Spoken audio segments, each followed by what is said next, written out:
Hi, I'm Pillot, and this week I'm reviewing The Incredibles 2 was directed by Brad Bird and stars Craig T. Nelson, Holly Hunter, and Samuel L. Jackson. And it picks up right after the events of the first film and follows Disney's superhero family as they struggle with the consequences of being both superheroes and a family. Now that's just like the overarching story, right? The overarching theme of the movie.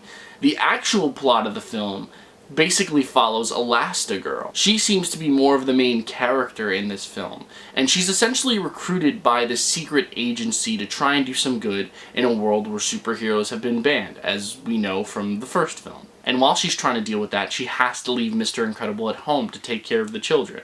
This film is a total role reversal, and it's actually pretty cool, and it makes for more of the funnier scenes in the film. You see, while Mr. Incredible is trying to help the kids with their problems and their homework, quite literally, Mom is out there trying to save the day. And in her efforts to try and save the day, she runs into a new, mysterious baddie known as the Screenslaver.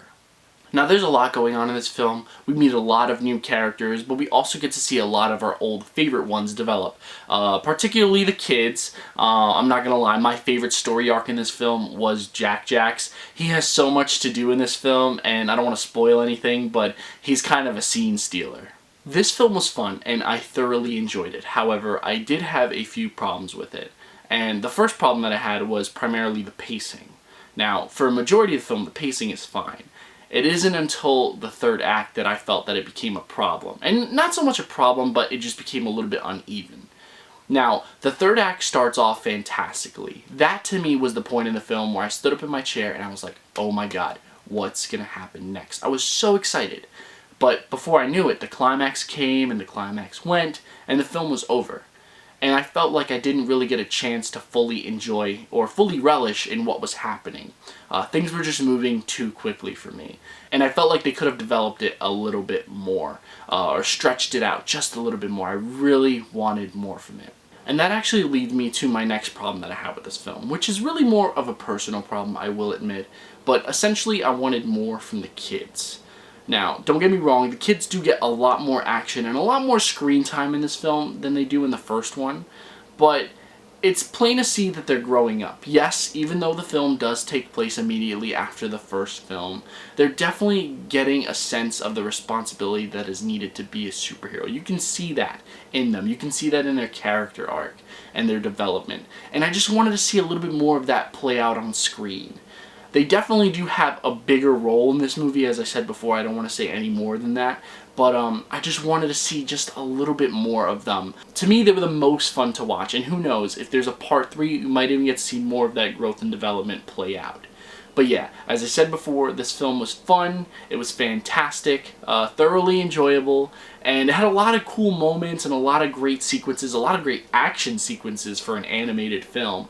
And yet again, Pixar proves that it can do no wrong, with the exception of Cars 2. We don't talk about Cars 2. But yeah, this film was actually my favorite animated sequel since Toy Story 3, and that's saying a lot, because Toy Story 3 was like, damn!